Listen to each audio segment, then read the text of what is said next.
It's dangerous to go alone. Take this.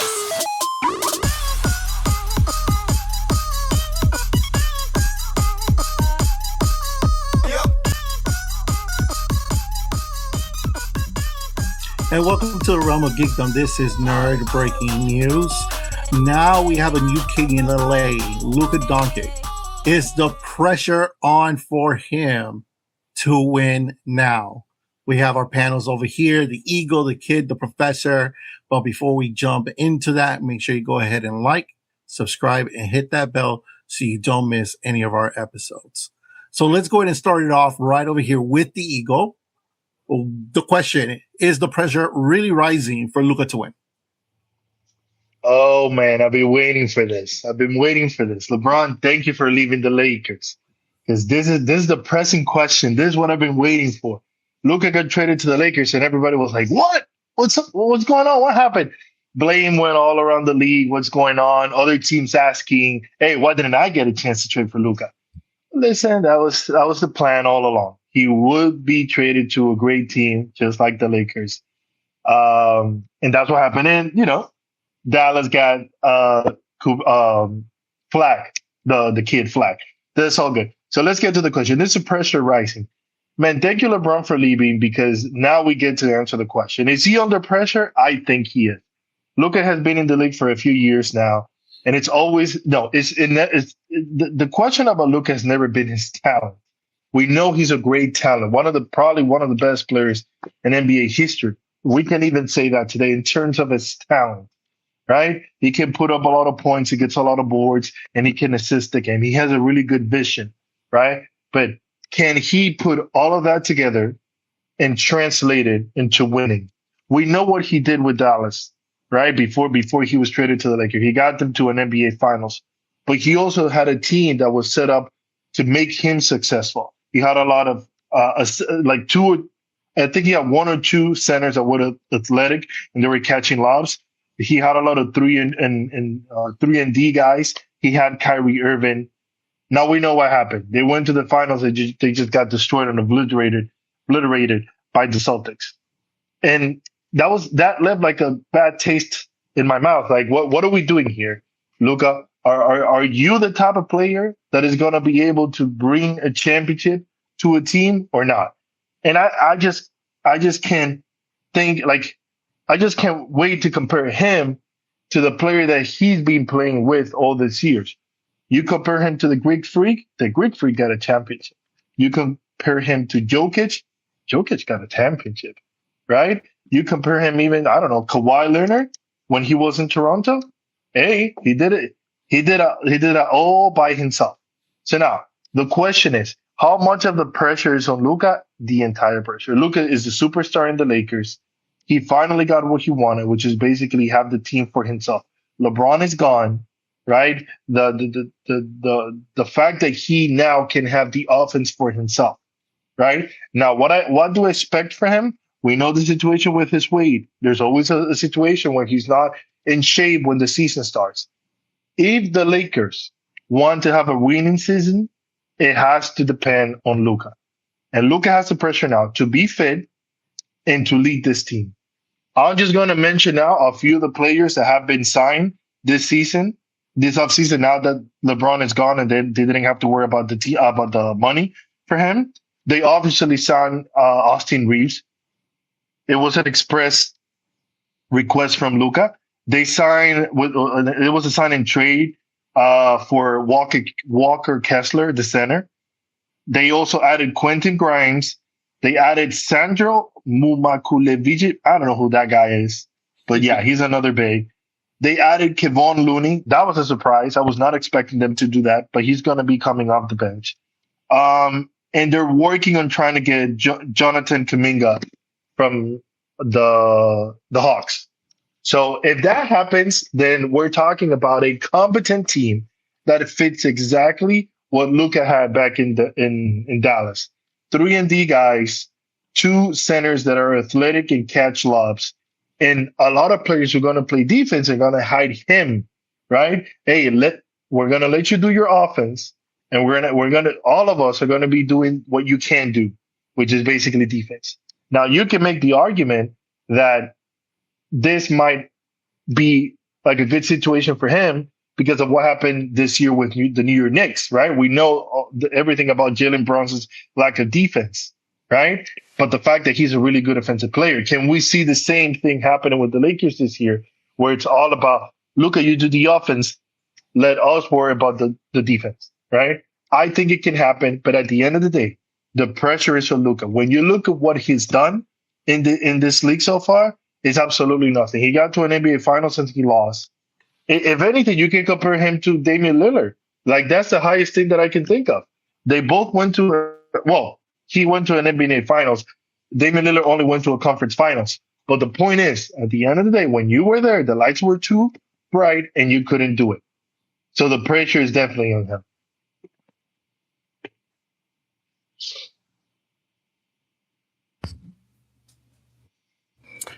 Professor, what is your take?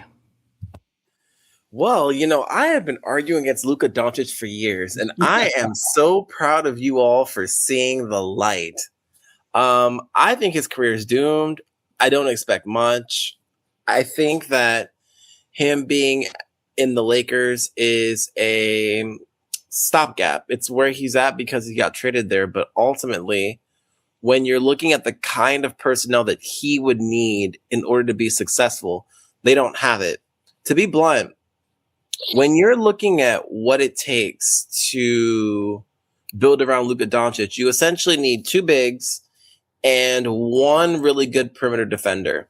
And the fact is that when you're looking at the way that NBA collective bargaining is going and all that, and the salary cap, 9 times out of 10, at least 2 of those 3 kinds of players are folks that have to be already on the team or drafted. You're not going to get all of that in free agency. It's just not possible.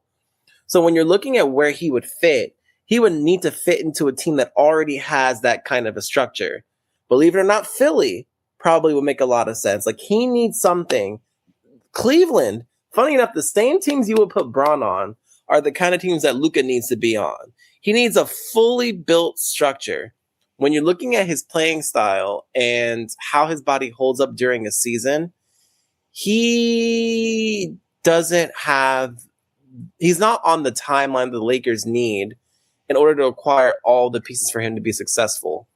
Before this conversation, I ran the projections through ChatGPT for how each team will likely land. The Lakers are projected to land at about 6th seed, which isn't bad, but not championship worthy. And for a championship caliber player to constantly be stuck at a 6th seed, it's not a good look.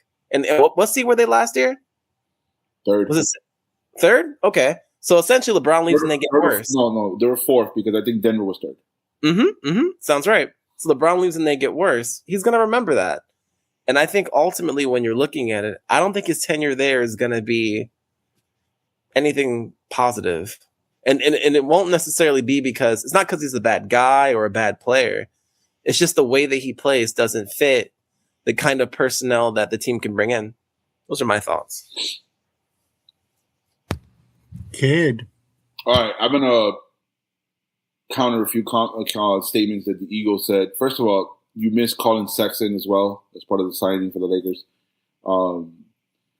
And then you had the audacity to compare Luka Magic, Luka Legend, whatever you want to call it, whatever the Laker fans call this man, to the trash that is Dame Lillard. First of all, again, we've done this since law school, so I'm going to go again for the record. Dame Lillard is overrated.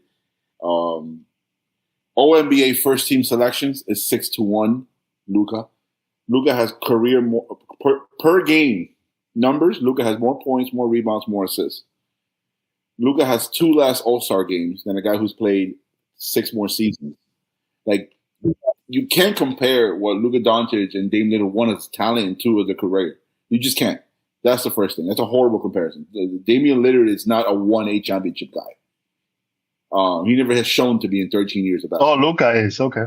Luka went to the finals with a bunch of scrubs. He didn't win.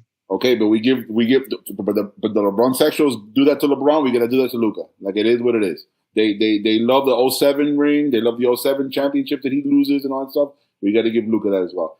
Here's my counter argument. 2 things could be true. Is the pressure rising on Luka Dončić? Yes, but not to the degree that you think, Eagle.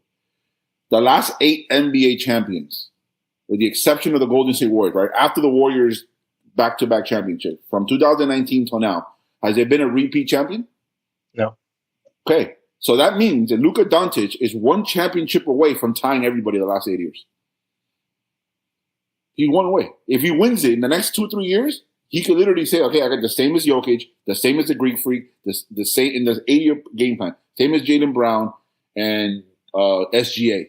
We talked about for ad nauseum that SGA needed this championship to solidify himself in the top echelon of greatest point guards in the history of basketball. Luka Dončić, not only his skills, but his talent. He's probably never going to get an MVP because of what Professor argues all the time, the lack of defense and the way he plays. It's not conducive because he looks like a little selfish to brand of basketball. But the one thing you can say about Luka is that he's a playoff performer. He's second all-time in points per game in playoffs in the history of basketball. That guy's going to show up in the playoffs. He took Not a in the final. win column. Hey, but he took a final. Before Wemby, what was the last team that beat SGA in the playoffs? Luka. Like When SGA and the OKC wasn't OKC and the CA. okay. That's not Luka's fault?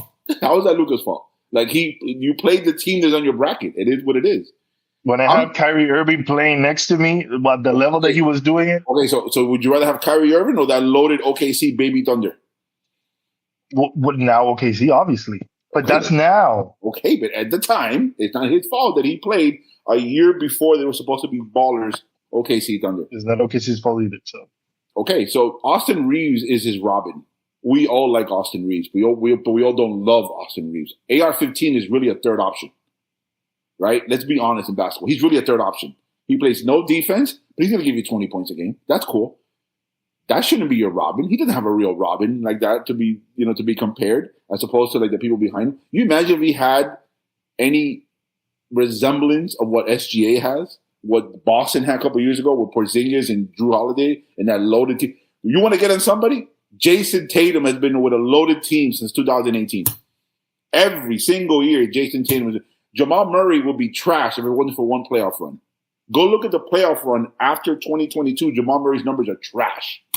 So, again, I'm not the biggest Luka guy, but Luka Dončić is one championship run away from saying he has the same as all these other people the last 8 years. I need to see it happen. That's all I'm going to say. Okay, go ahead, yeah. Yeah, so I'm the Laker fan over here in the group. And I'm not as smart as all the boys over here. But this is my perspective of how I'm seeing it, right? This is a rebuild roster. We're starting off out of a new era. The LeBron era is over for the Lakers. We're all excited, happy that he's no longer with us.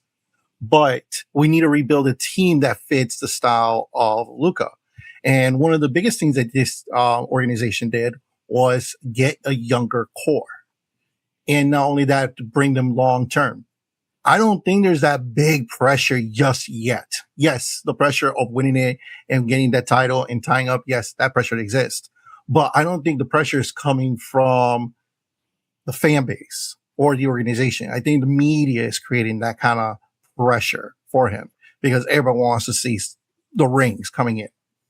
I think that we all understand that we're trying to rebuild something. This is a new style of gameplay is going to happen. So this season is going to be more about trying to prove the concept of what we have on that court to see if it works.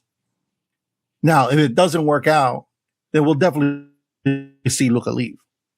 I already said it, that if it doesn't work out, he'll be leaving once his contract and he'll go somewhere else. But what I do want to see is that the Lakers are going to continue and add pieces here and there to continue growing the base based on the data analytics team that they have that they're bringing from that Dodger leadership organization. So that's kind of how I see it. Yes, there's pressure from the media and some of the people who want to see the rings and this and that, but I don't think the pressure is really coming from the fan base organization because I think right now we all understand at that level that we're rebuilding. Any other comments you guys have regarding this? Yeah, Eagle, what you got? Yeah, listen, if you want to argue that the Lakers as an organization don't have any pressure on winning because LeBron just left and they're just trying to, recoup what just happened. LeBron just left. This is Luka's team now. Okay, let's start again. Fine. I guess you can make the argument. But when you are the type of organization that you are, the Lakers are expected to be at the top and make it the playoffs every single year. Make no question about it. And then my biggest thing right now is forget one concept is that there's a new leadership team. It's the new organization that owns the Dodgers. They don't joke around. Isn't that the same organization that was leading the Dodgers? They won like in 3 years. But you know how long did it take them to build? Do you know how long it took them to build that Dodger organization? 2-3 years. No. They've been around longer than that. They've been around like about 7 or 8 years. Didn't they win like for a long time, and they started building from within? Didn't they win like in the third or fourth year? In-house, bring talents here and there to support that team, and that's how they built that team. And they were able to finally pull Shohei Ohtani to the Dodgers, and now we have this, dynasty to the making, basically, in the Dodgers, and that's basically the game plan that they were planning to do with the Lakers. Professor, you have something to say? So when you're looking at the history of basketball, long rebuilds don't work. So like in particular, when you're looking at the Sixers, that's what happened to them. They're like, trust the process. We're going to tank 5 years in a row. Doesn't work. When you're looking at how long it takes most teams to rebuild, it actually usually happens in about 3 or 4. Like it's very fast. Like, yeah. Mm-hmm. So like even the Lakers, what a lot of people forget about is that the Lakers tanked when Kobe was near the end of his prime. Like they were losing those games on purpose. When you're looking at what other team can we think of? When we're looking at the San Antonio Spurs and how long it took them, the gap between the Kawhi years and the competitive years, not that long when you think about it. I want to say something there. I think also like I don't think the Spurs plan was to take that long, but just because they were forced to trade Kawhi because of the injury and then his uncle and then whatnot, that's like the little wrinkle right there with them. But what I'm saying is it's not a wrinkle. It's the norm. So when you're looking at it, the norm is that once you lose your star player, you get a crap ton of picks and you're smart about them. And if it's ever going to work out for you, it works out fast. That's what I'm saying. Look at what's happening. Mm-hmm. Let me give it. Even OKC, for example, look at the gap between their years and the Shea. It's not that long. Like you can pick almost any team. Like if they're going to be successful, it's going to happen again fast. But if they don't do it fast, they're usually in hell for a long time. Like the Heat. Like if we're being honest, like the Hawks, for example, is another team that didn't do it right. Like if it doesn't happen for you quick. Mm-hmm. You might be in the wilderness for like 10 plus years. Toronto would be a good team to fit into that. Mm-hmm. Mm-hmm. Yeah. And I'm granted. The cool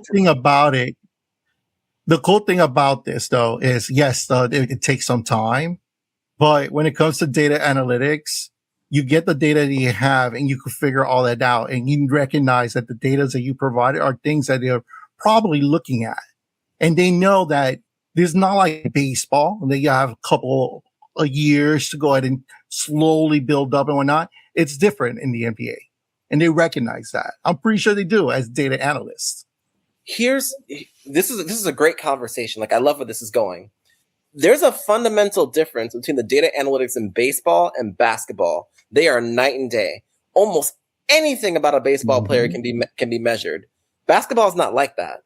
When you're looking at basketball and tell me if I'm off base here. You have your NBA draft. What do they talk about every single year? They usually talk about your top 5 picks, then your top 10 picks, then your top 20, and everybody else is whatever. But when you're looking at it and you're being honest about your top 5 picks, are your top 5 picks in the NBA draft of equal talent level? Never. They never are. You're usually only really talking about number 1 and number 2. Then there's a drop off. Between 3 and 10, same talent level or different? Same. So if you're being honest about what it's like to draft a player, you really only have 2 studs, 8 people who you know can make it in the league, and everybody else is a wild card. So when you're looking at it, unless if you're a betting man or woman and you're trying to construct a team, the smart thing to do is to try to get a top 3 draft pick. If you're not trying to get a top 3 draft pick, you're gambling, essentially.